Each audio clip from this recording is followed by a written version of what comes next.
Чолпон Ата шаары 20-21 июльда Борбор Азия лидерлерinin кабыл алууга камынууда. Ага Казакстандын президенти Касым-Жомарт Токаев, Түркмөнстандын жаңы шайланган президенти Сердар Бердимухамедов, Тажикстандын өлкө башчысы Эмомали Рахмон жана Өзбекстандын президенти Шавкат Мирзиёев келери күтүлүүдө. Алат Улаевдин бул жолку чыгарылышында биз дал ушул маселе тууралуу сөз кылмакчыбыз. Суроолорубузга Кыргыз Республикасынын толук жана ыйгарым укуктуу элчиси Данияр Сыдыков, ошондой эле саясат талдоочу, стратегиялык изилдөөлөр боюнча Улуттук институттун директорунун кеңешчиси Эдил Осмонбетовдор жооп берет. Саламатсыздарбы? Студияга кош келипсиздер. Мынакей 20-21 июлда Чолпон Ата шаарында ушул Борбор Азиядагы 5 илтиктин президенттери жолукканы турат. Бул баягы бүгүнкү геосаясаттагы кыйчалыш кырдаалда өтүп жаткан бир саясий жолугушуу болуп турат. Мунун саясий салмагы канчалык, мааниси канчалык, чөлкөмдөгү саясаттагы орду канчалыгы? Данияр Батыров, сизден баштасак. Рахмат.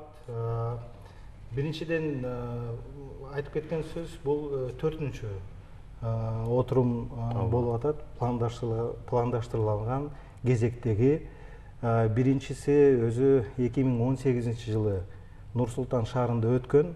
Бул демилге өз убагында Өзбекстандын президенти Шавкат Мирзиёев көтөргөн.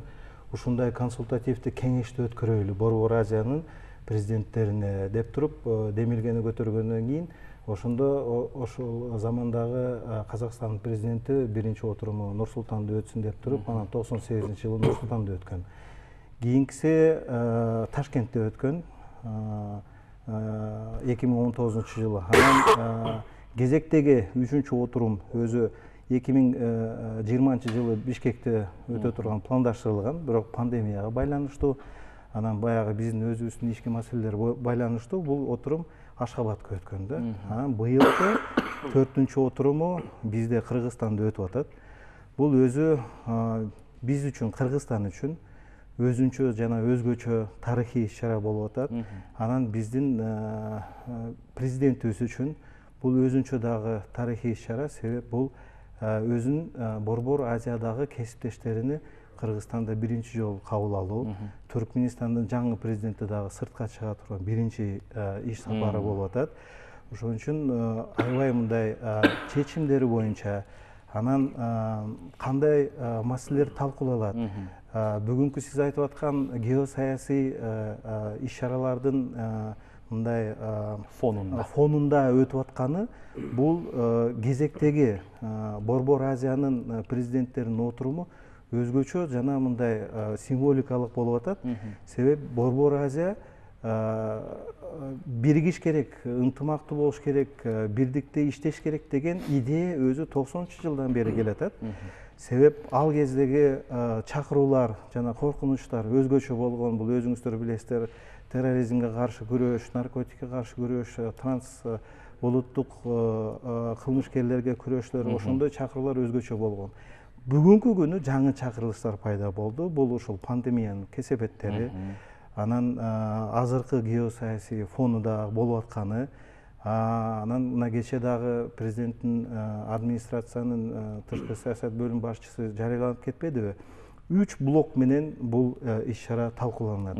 Биринчи блоку бул коопсуздук жана саясий маселелер, экинчиси бул соода экономикалык жана инвестициялык маселелер, үчүнчүсү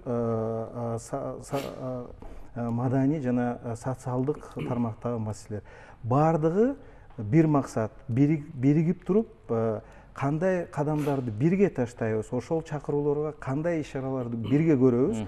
Анан негизгиси биздин региондогу элибиз бул отурумдун кийинки последствияларını сезип, кийинки мындай өзүн жашоосуна дагы жакшылыктарын көргөнгө бул бизде Чолпон Атада өтүп аткан иш-чара өтө маанилүү, өтө саясий, тарыхый жана жогорку деңгээлде өтө турган. Кийин буга өзүнчө ссылка боло турган иш-чарадай көрүнүп атат бизге. Себеп бул отурумдун негизинде тиешелүү келишим кабыл алынат деген маалымат бар. Ошол келишим негизинде бирдикте 5 мамлекет бир кадам таштайт деген ниеттебиз.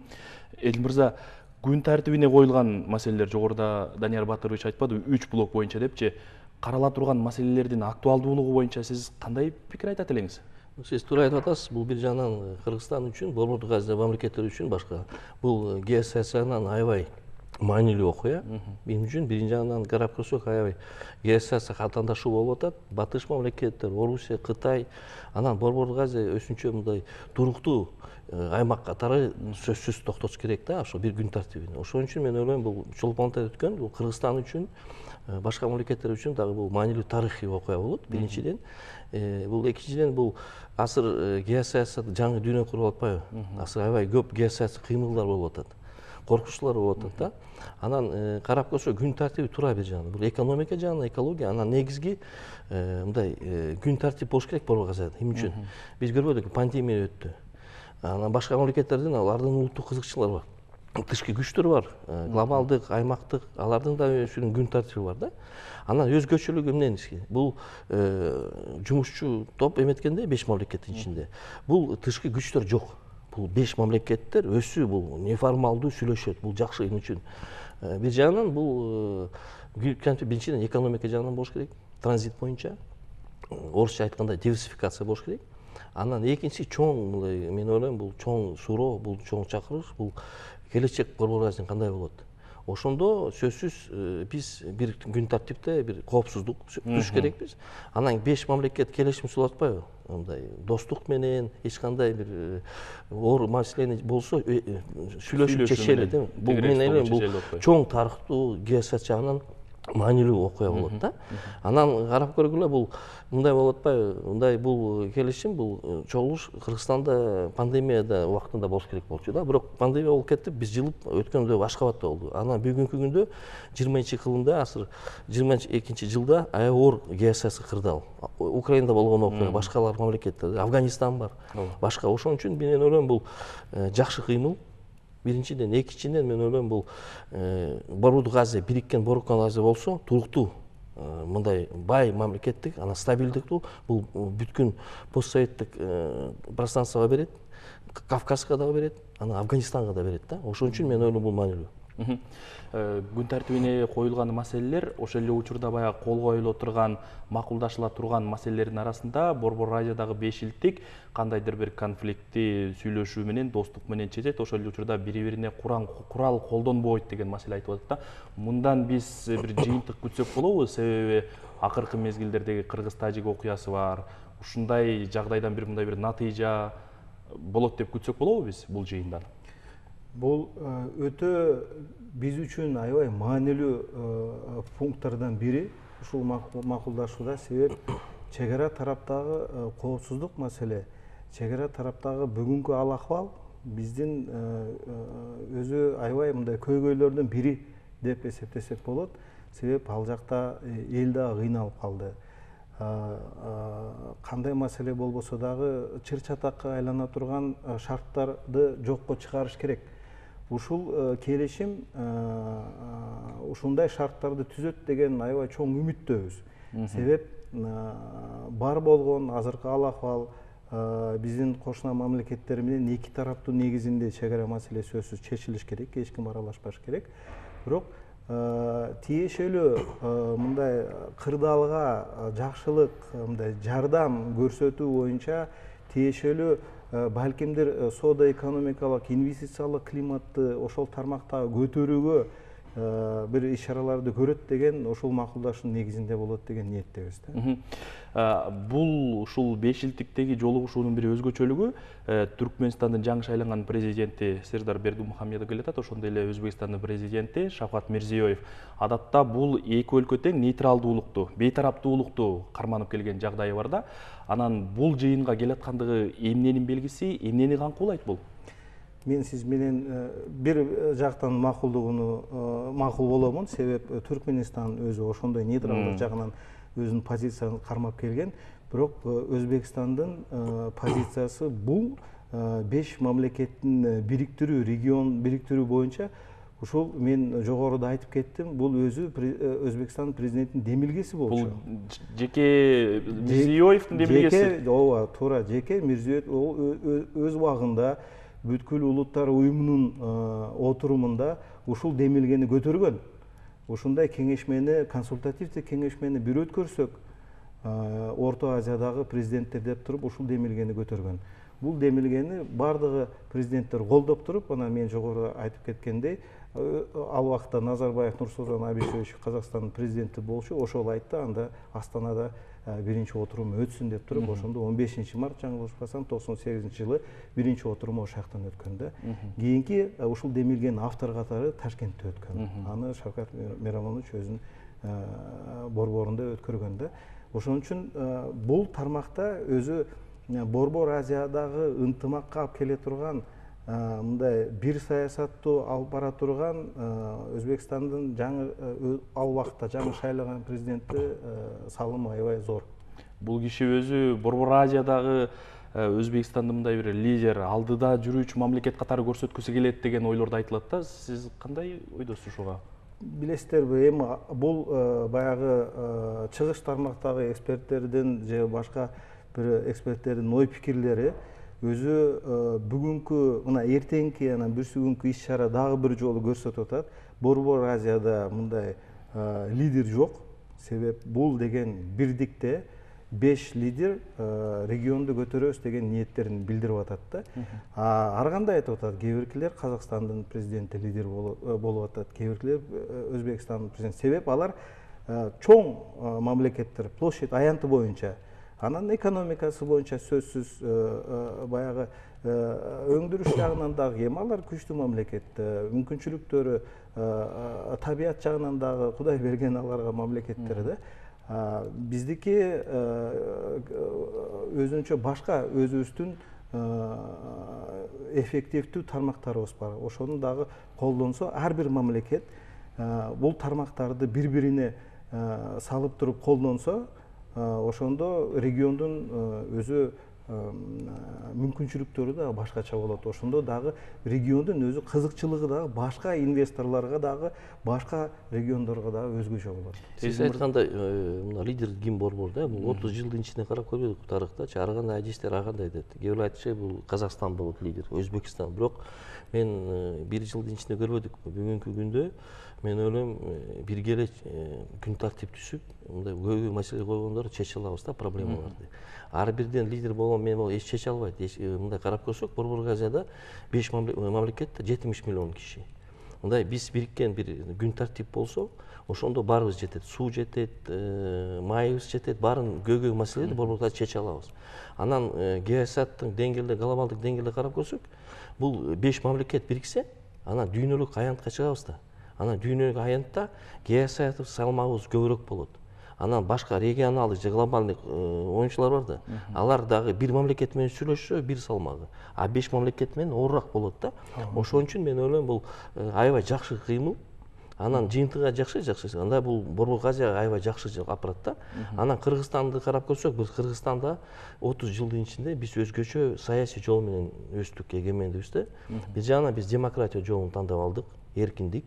Анан эркиндик болуш керек да. Анан эркиндик болбосо эч кандай эчтеке болбойт. Ошон үчүн мен ойлойм бул биз жагынан биз дагы саясат жагынан башка мамлекеттер Борбор Азияга саясий транзит кандай өткөрүш керек, шайлоо кандай болуш керек, кандай эмеш керек, алар дагы бизден сабак алып атышат. Казакстан, Өзбекстан, башка мамлекеттер. Ошон үчүн мен ойлойм бул ар бир Борбор Азияда болгон мамлекеттер өзүнүн сагымы менен мындай бүткүл күн тартибине киргизе алат да. Ошон үчүн мен ойлойм бул бүгүнкү күндө жакшы жыйынтыктар болсо, анда дагы биз карап кызык болуп атпайбы? Тышкы саясатта азыр мындай Орусия же Кытай же башка батыш мамлекеттер алар да карап атышат. Мен бүгүн силерге баратканда көрдүм, Кытайдын сайтында Америка Кошмо Штаты алар да жазышат, бул эмне деген болуп атат. Даже БУнун мүчөлөрү катышкан жок. Аларга да кызыктуу болуп атат да. Алар да билиш керек эмне болуп атат да. Бирок бул неформалдуу да. Анан ошон үчүн мен ойлойм бул арага дагы бир өзүнчө сабак болот. Анан бирок биз сүйлөш керекпиз сөзсүз 5 мамлекет. Ошондо сүйлөшкөндөн кийин, бир жакшы келишимге келгенден кийин биз сөзсүз болгон бизде көйгөй маселе чече алабыз. Мен сизден да кайра эле сурагым келип турат. Ушул Түркмөнстан менен Өзбекстандын катышкандыгын жогоруда Данияр Батырович дагы айтты, бышыктап кетти. Баягы Өзбекстан азыркы президенттин башкаруусунда Борбор Азиядагы биримдикти чыңоого катышууга кызыктар, бирок Түркмөнстандын бейтараптуулук, нейтралдуулук карманып келген жагдайы бар да, бирок акыркы 2-3 жылда аралашууга, кызматташууга кызыктар болуп атат да. Демек, Борбор Азиядагы геосаясат бүгүн биригүүнү шарттап атабы, негиздеп атабы, өзгөрүп атабы? Сөзсүз ошого шарттап атат. Анан карап көрсөк, бул Түркмөнстан, бул алардын конституциясында жазылып турат, алар позитивдүү нейтралитет да бир жагынан. Бирок 30 жылдын ичинде карап көрсөк, бүгүн ар бир даже позитивдүү нейтрал мамлекет болсоң, сен көбөй маселе чече албайсың. Коопсуздук, Афганистан бар, экономика жагынан бар, транзит бар, толтура мындай көбөй маселелер бар, чакыруулар бар да. Ошон үчүн алар сөзсүз биригип сүйлөшүш керек. Анан сиз Өзбекстан жөнүндө айтып келдиңер, бул Мирзиёев президент Өзбекстанга келгенден кийин ал сөзсүз жаңы тышкы саясаттын концепциясын киргизген да. Ошондо жазылып турат. Биз сөзсүз мындай эки тараптуу коңшу мамлекеттер менен жакшы саясатты сүрөбүз депчи. Казакстандын да тышкы концепциясында жазылып турат да ошондой. Эмне үчүн бул болуп атат? Бир жагынан бул уже мен ойлойм 30 жылдын ичинде 5 мамлекет болгондор жаңы деңгээлге көтөрүштү. Биз уже аймактык ансезим болуп атат да. Менталитет менен ойлонуш керек да. Ошон үчүн мен ойлойм бүгүнкү күндө аябай жакшы кадамдар болуп атат да. Жогоруда Данияр Батырович баягы Борбор Азиядагы бешилдиктин ичинен өзгөчө мындай бир саясий жагынан, экономикалык жагынан салмагы чоң болгон бул Өзбекстанды, анан Казакстанды бөлүп көрсөткөнгө аракет кылды да, белгилеп өттү. Ошол эле учурда Түркмөнстандын дагы биз потенциалын жакшы билебиз да. Бирок Кыргызстанда дагы таасир этпей турган эффективдүү тармактар бар деген ойду. Эффективдүү тармактар катары биз эмнелерди карасак болот? Бирок ошол эле учурда бешилдиктеги саясий кызматташтыкта Кыргызстандын салмагы канчалык десек болот? Мен ойлойм, бул Кыргыздын салмагы чоң эле. Мындай эл аралык деңгээлде карап көрсөк, ар бир мамлекет өзүнүн орду бар да. Кыргызстан демократия жолун тандап алган 30 жылдын ичинде биз өзгөчөлүгүбүз бар да. Саясий система боюнча, тажрыйба боюнча. Анан сиз айтып кетпедиңер, мындай Борбордук Азия, Казакстан, Өзбекстан андай да. Анан карап көрсөк, бүгүн Борбордук Азия бир жагынан караганда эки мамлекет бул ЕЭПке кирет. Кыргызстан менен Казакстан. Өзбекстан кирбейт, ОДКБ, Байкочу, ШОС кирет мүчөсү. Тажикстан дагы ОДКБнын мүчөсү, бирок ЕЭПтин мүчөсү эмес. Туркменистан эч жака кирбейт да. Карап көрсөк, 5 мамлекет коңшу мамлекеттер, бирок ар кандай геосаясаттык долбоордо жүрүшөт да. Ошон үчүн мен ойлойм, бул келишим болуш керек. Рабочий классный сессия 4-чү болгондон кийин сөзсүз бул 5 мамлекеттин бир аянтында болгондочу. Анан тышкы күчтөрдөн алардын дагы форматтары бар. Центральная Азия +1 деген бар, C5 +1 деген башка бул Кытайдыкы бар, Орусиянын бар, Америка Кошмо Штаты бар, Япониянын бар, ар кандай форматтар да. Ошон үчүн биз тышкы күчтөр жок, өзүбүз сүйлөшүп алабыз да. Анан мен ойлойм, бул негизги асыр эмне болуп атат? Бүгүнкү күндө аябай саясий кыймыл болуп атат Борбордук Азияда, саясий транзит деп коет аны. Жакында эле Казакстан өттү, Өзбекстан өттү, жакында эле Түркмөнстан өттү. Ошон үчүн биз саясий жагынан долбоор бере алабыз, жакшы тажрыйбаны. Шайлоону кандай өткөрүш керек, ачык, айкын, башка эмелердичи. Анан экинчиси, мен ойлойм, бул эмеде чек ара маселени кандай чечиш керек. Анан Афганистанды карап атпайбыз. Бүгүнкү күндө Афганистан Америка Кошмо Штаты аскер чыгып кетпеди НАТО менен 1 жыл мурун. Бүгүнкү күндө Афганистандын көйгөй маселеси бул регион аймактык эле деңгээлде чечилип атат. Батыш мамлекеттер глобалдык деңгээлде күн тартипте жок Афганистан. Бирок коопсуздукка Борбордук Азия мамлекеттеринде Кытайга, Иранга, башка мамлекеттерге сөзсүз таасири тиет да. Ошон үчүн аны ойлонуш керек. Ошон үчүн бириккен 5 мамлекеттер коопсуздук чечет, экономика жагынан, негизги бул транзит жагынан чечиш керек. Данияр Батырович, ушул 5 жылдыктын ичинде Кыргызстандын саясий салмагы тууралуу сиздин пикирди билгим келип турат.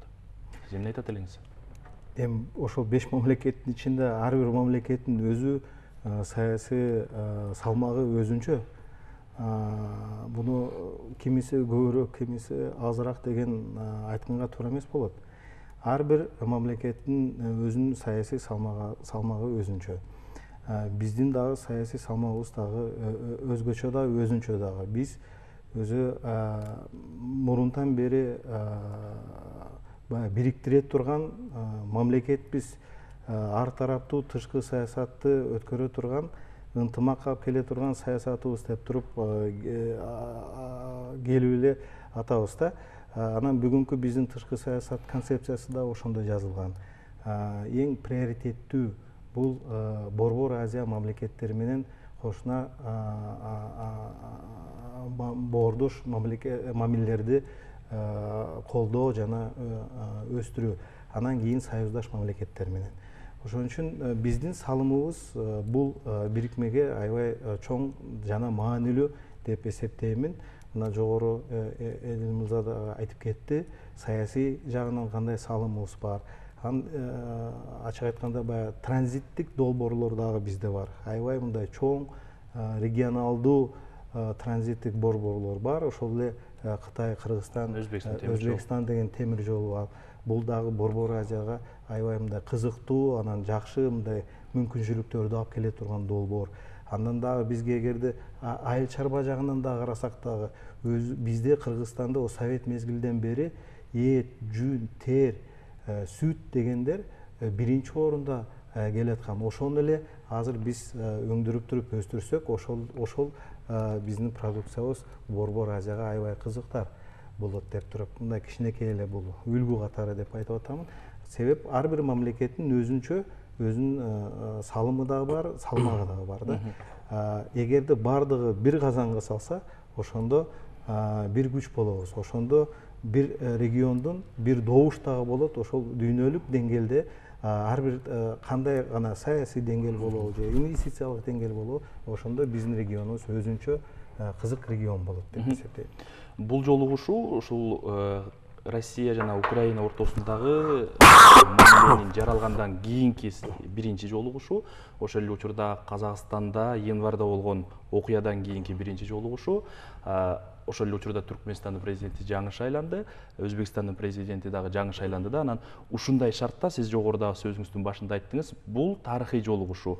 Ошол эле учурда президент Жапаров үчүн дагы тарыхый жолугушуу депчи. Муну кандай чечмелейт элеңиз? Президент Жапаров үчүн бул кандай өңүттө тарыхый жолугушуу деп айтсак болот? Билесиз, мындай үлгү катары биз СНГ тиешелүү макулдашуулар кабыл алгандан кийин бүгүнкү күнгө чейин айтып атпайбызбы?